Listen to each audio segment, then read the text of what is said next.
मी आपल्याला या ठिकाणी स्पष्टपणाने सांगतो की मी अन्न व नागरी पुरवठा मंत्रालयाची जबाबदारी घेतल्यानंतर स्वाभाविकच दादांची आणि माझी भेट झाली नव्हती आणि नवीन वर्षाच्या शुभेच्छाही दादांना देता आल्या नव्हत्या. दादा इथे नव्हते.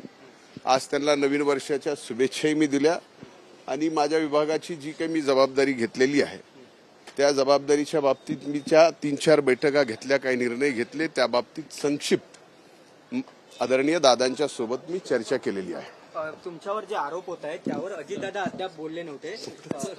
सर, तुमच्यावर जे काही आरोप होत आहे, तुमच्या राजीनाम्याची मागणी केली जाते आणि यानंतर अजित पवार अद्याप काही बोलले नाही. तुमची पहिलीच भेट आहे, त्यामुळे या विषयावर काही या विषयावर कसलीही चर्चा झाली नाही हे स्पष्ट आणि इमानदारीने मी आपल्या सर्वांच्या समोर सांगतो.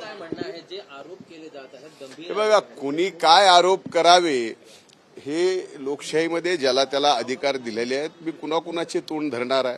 माझं म्हणणं आहे की जे आरोप करतायत ते ज्या पक्षाचे आहेत त्यांच्या पक्षाच्या अध्यक्षांना आपण हा प्रश्न विचारावा.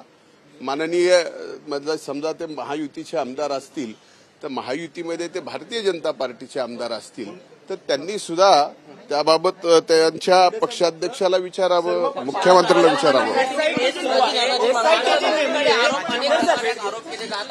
एसआयटी मधले पण तुमच्या संबंधातले आहेत वाल्मिक करावटांच्या अशा म्हणून हे बघा, या नाही करण्यात यावं असं देखील म्हटलं जातं.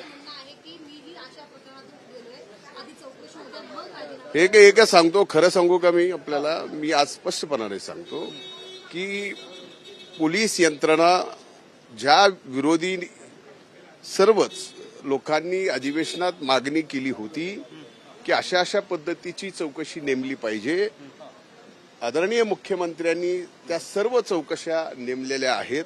त्या तपासामध्ये या ठिकाणी ज्या वेळेस माझ्याकडे संशयाने बघितलं जातं त्यावेळेस मी त्यावर काही बोलणं हे उचित नाही. आणि अतिशय व्यवस्थित तपास त्या ठिकाणी चालू आहे. तर तपास पूर्ण होऊ द्या.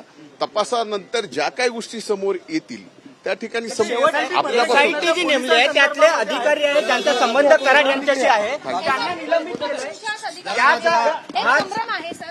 बिलकुल नाही.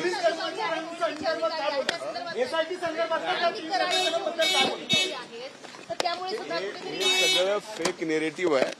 त्या नेरेशनमध्ये विनाकारण मीडिया ट्रायल करून एखाद्या व्यक्तीला किंवा ह्या सगळ्या गोष्टीला, जसं आदरणीय भुजबळ साहेबांनी सांगितलं, माझं म्हणणं आहे की ट्रायल कोर्टात होऊ द्या. तपास यंत्रणा काम करते. आपणच या ठिकाणी सर्व कराड यांच्याशी ज्यांचे संबंध आहेत त्या अधिकाऱ्यांना निलंबित केलं. याच अर्थाने धनंजय मुंडे यांचं देखील कराड यांचे संबंध आहेत. मग धनंजय मुंडे यांचा देखील राजीनामा घ्यावा अशी मागणी विरोधक करतात. बरं, हे आपल्याला हे पटतं का? या बाबतीमध्ये आपल्याला तरी हे पटतं का? हे अधिकाऱ्याला निलंबित केलंय का नाही केलं हे मला माहित नाही. मला अधिकृत माहिती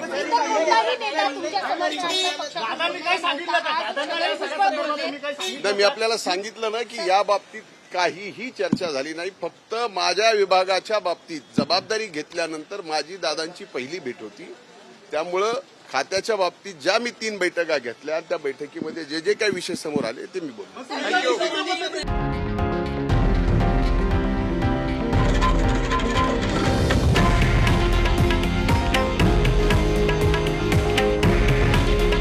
हे आहे देशातील नंबर 1 न्यूज नेटवर्क आणि आपण पाहत आहात TV9 मराठी.